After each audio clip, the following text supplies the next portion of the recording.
शपथ ग्रहण हुआ है। अभी मैंने अपना इंटेंशन अपने एमएलएस जो भी मिनिस्टर बन रहे हैं उनको क्लियरली बोल दिया है कि हमें अपना तरीका नहीं बदलना है। जो गलती पिछले सरकार में कभी कभी हुई है कि आप मंत्री बनने के बाद अपने लोगों का मुद्दा नहीं उठाते हो, चुप बैठ जाते हो, वैसा नहीं चलेगा। और हमें अपना मुद्दा अब कैबिनेट के अंदर भी रखना पड़ेगा। कैबिनेट के बाहर तो मैं हूं रखने के लिए, कैबिनेट के अंदर जो हमारा अचीवमेंट, हमारा गोल, हमारा लक्ष्य है, उनको ये रखना पड़ेगा बिना हिचकिचाहट। और दिल्ली में भी हम सोच रहे हैं कि एक ऐसे ही व्यक्ति को भेजे जो हमारी बात दिल्ली में भी रखे।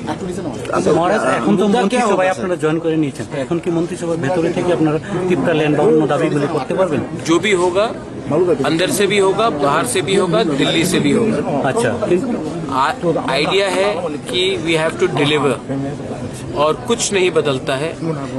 हम को पब्लिक ने चुना है, हमने पब्लिक को कुछ कहा है, वो बात नहीं बदलता है।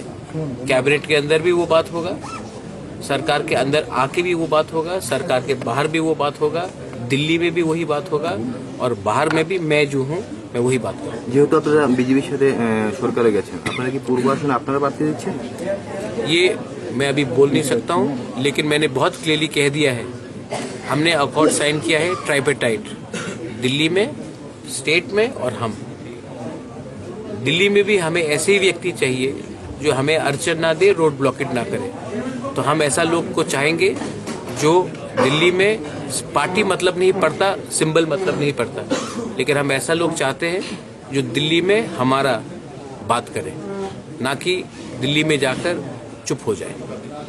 एडीसी में तो कोई बदलाव होगा? एडीसी में वो बात मैं मुख्यमंत्री जी से बैठकर बात करूंगा। मुझे कोई आपत्ति नहीं है अगर ईडीसी में भी हम लोग अपने लोगों को और विपक्ष के लोगों को चांस दें। Sir, are you contesting from each constituency? Are you from the you're a journalist? Yes, sir.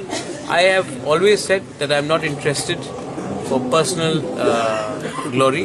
I think my job should be outside the political arena, trying to keep our community together and to keep our voice sincere and truthful.